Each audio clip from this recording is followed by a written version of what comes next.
Assalamualaikum warahmatullahi wabarakatuh. Apa kabar adik-adik?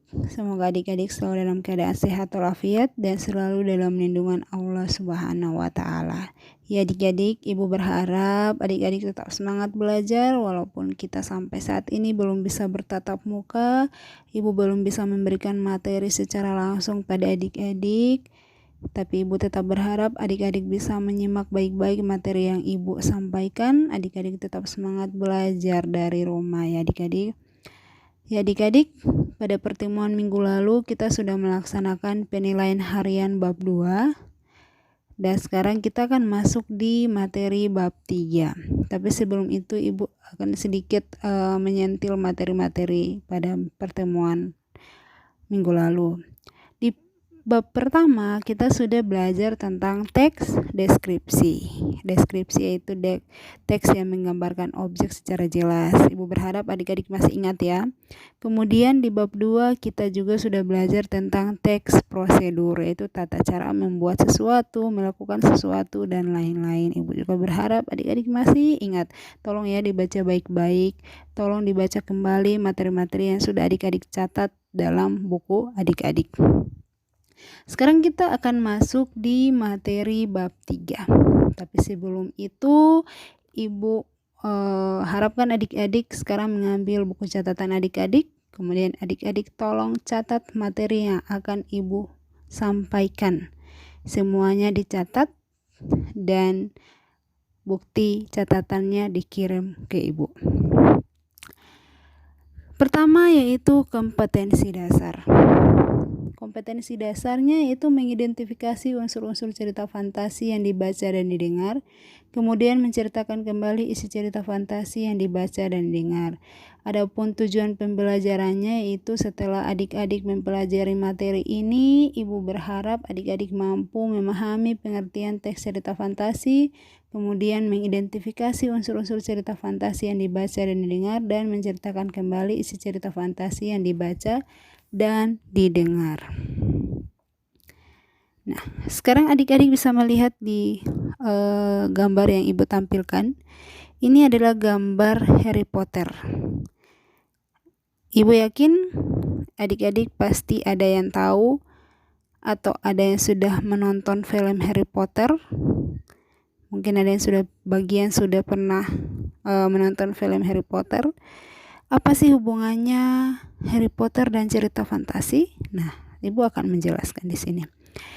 Jadi cerita fantasi ini adalah cerita yang bersifat imajinatif dan cerita yang diragukan kebenarannya. Kenapa diragukan kebenarannya?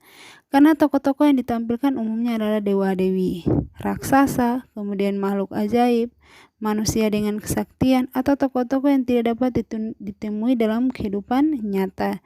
Dalam kehidupan nyata, apakah adik-adik sudah pernah melihat dewa-dewi, raksasa? Ya, tentu saja tidak pernah ya adik-adik. Ibu saja belum pernah melihat dewa-dewi, Ibu belum pernah melihat raksasa, Ibu belum pernah melihat makhluk ajaib. Makhluk ajaib beda ya dengan setan ya adik-adik. Kemudian Ibu belum pernah melihat manusia dengan kesaktian atau tokoh-tokoh yang tidak dapat ditemui dalam kehidupan nyata. Jadi itu adalah cerita fantasi. Nah tadi Harry Potter, bagi yang sudah pernah menonton film Harry Potter pasti tahu kenapa Harry Potter itu masuk di cerita fantasi. Karena tokoh-tokoh yang ada dalam film Harry Potter itu memiliki kesaktian yang tidak ada dalam dunia nyata. Nah, cerita fantasi ini berbeda dengan cerpen dan novel. Walaupun umumnya cerita fantasi ini dengan novel dan cerpen sama-sama berbentuk cerita, tapi kalau dalam novel dan cerpen itu umumnya menceritakan kehidupan seseorang yang ada dalam dunia nyata, seperti itu. Nah, selain itu ada juga ciri umum teks cerita fantasi. Mengapa dia disebut sebagai teks cerita fantasi? Pasti ada ciri-cirinya. Pertama, ada keajaiban, keanehan, dan kemisteriusan. Cerita mengungkapkan hal-hal supranatural, kemisteriusan, keajaiban yang tidak ditemui dalam dunia nyata. Jadi dalam cerita fantasi itu tokoh-tokohnya itu memiliki kemisteriusan atau keajaiban yang tidak ditemui dalam dunia nyata. Kemudian ide cerita terbuka terhadap daya hayal penulis, jadi tidak dibatasi oleh realitas atau kehidupan nyata. Jadi ide ceritanya itu berdasarkan daya hayal penulis menghayal sesuatu yang tidak mungkin terjadi dalam dunia nyata, dia tuangkan dalam sebuah cerita, maka terbentuklah cerita fantasi. Kemudian menggunakan berbagai latar di sini maksudnya adik-adik, dalam ibu ambil saja ya, dalam sebuah cerita, dalam film Harry Potter ada latar yang menggunakan latar tempat yang bisa kita temui dalam kehidupan sehari-hari kita. Kemudian ada juga latar yang ada dalam dunia sihir, itu yang ada dalam film Harry Potter. Jadi cerita fantasi ini bisa menggunakan dua latar sekaligus. Beda dengan kita dalam kehidupan nyata itu hanya menggunakan satu latar, yaitu dunia nyata saja, tapi kita tidak bisa pergi ke dunia lain seperti latar tempat misalnya ke dunia sihir dan lain-lain. Kemudian tokoh unik memiliki kesaktian. Dalam dunia nyata tidak ada orang yang memiliki kesaktian seperti Harry Potter, bisa mengubah sapu digunakan untuk terbang. Kemudian ada juga tongkat yang bisa berubah jadi ular. Tidak ada dalam dunia nyata seperti itu. Kalau misalnya ada, pasti kita semua hidup dalam ketakutan. Kemudian bersifat fiksi. Cerita fantasi bersifat fiktif atau bukan kejadian nyata ya. Jadi fiksi itu adalah bukan nyata ya. Kemudian bahasa. Pastinya dalam teks cerita fantasi pasti menggunakan bahasa. Dalam berkomunikasi baik tulis maupun lisan, kita pasti menggunakan bahasa. Bahasa di sini ada bahasa formal dan bahasa non formal. Nah, itulah ciri umum cerita fantasi. Sekarang kita masuk di unsur-unsur cerita fantasi. Unsur-unsur cerita fantasi tidak jauh berbeda dengan unsur-unsur cerita yang ada dalam novel dan cerpen. Umumnya sama ya adik-adik. Yang pertama yaitu tema. Tema yakni makna keseluruhan yang didukung cerita. Jadi dalam sebuah cerita itu ada makna keseluruhan yang didukung cerita. Jadi beda antara tema dan judul. Kalau misalnya judulnya tentang Harry Potter, temanya tentang apa? Ibu pernah menonton film Harry Potter. Dalam setiap episode itu beda-beda ya temanya. Jadi kadang-kadang temanya tentang peperangan, kadang-kadang temanya tentang yang lain-lain. Itu yang dimaksud dengan tema, padahal judulnya itu sama. Seperti itu. Jadi beda antara tema dan judul. Yang kedua yaitu tokoh. Nah, tokoh ini adalah orang yang ada dalam cerita. Contoh Harry Potter dan teman-temannya. Kemudian penokohan. Penokohan adalah karakter yang dimiliki oleh pelaku cerita di dalam dunia nyata maupun dalam cerita fantasi, memiliki tiga penokohan ini. Yang pertama adalah protagonis. Protagonis adalah tokoh yang baik atau orang yang baik. Kemudian antagonis adalah tokoh yang jahat. Dan tritagonis. Tritagonis ini adalah perpaduan antara protagonis dan antagonis. Jadi kadang jahat, kadang juga baik. Mudah-mudahan adik-adik tidak ada ya yang kadang jahat, kadang baik. Mudah-mudahan kita selalu baik. Kemudian yang ketiga alur. Alur yakni rangkaian peristiwa yang menggerakkan jalan cerita melalui konflik dan penyelesaian untuk mencapai efek tertentu. Ya, alur ini sangat penting dalam sebuah cerita. Kenapa? Itu adalah rangkaian peristiwa yang menggerakkan jalan cerita. Kalau tidak ada alur, maka sebuah cerita tidak akan menjadi sebuah cerita.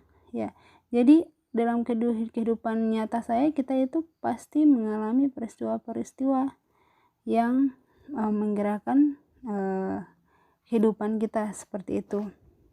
Jadi dalam cerita fantasi juga ada alur. Alur yang dibagi menjadi 3 yaitu alur maju, mundur, dan campuran.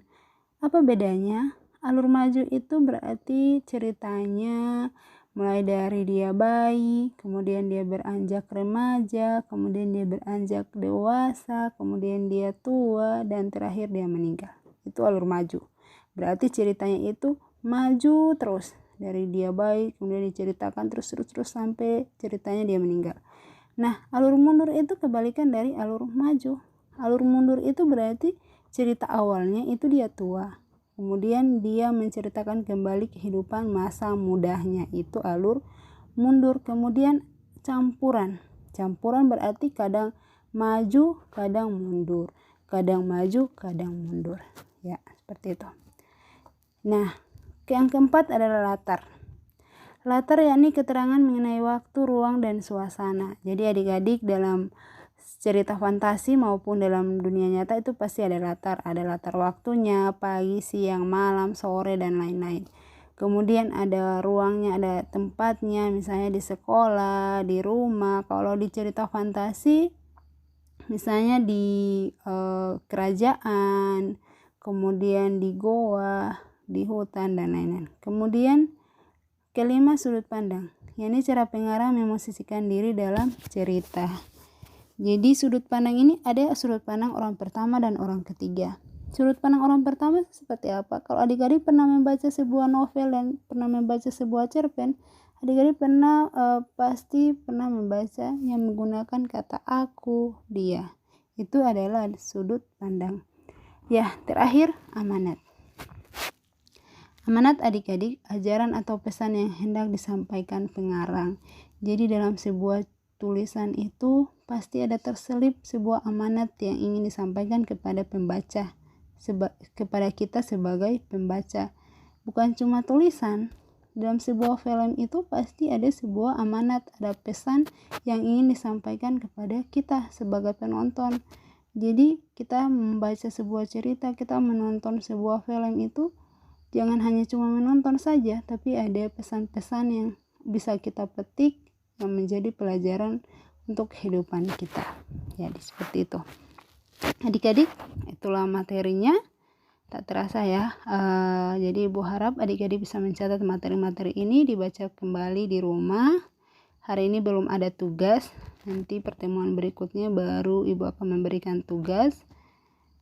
Ibu berharap adik-adik tetap semangat belajar. Adik-adik, sampai ketemu pada pertemuan berikutnya. Tetap jaga kesehatan. Assalamualaikum warahmatullahi wabarakatuh.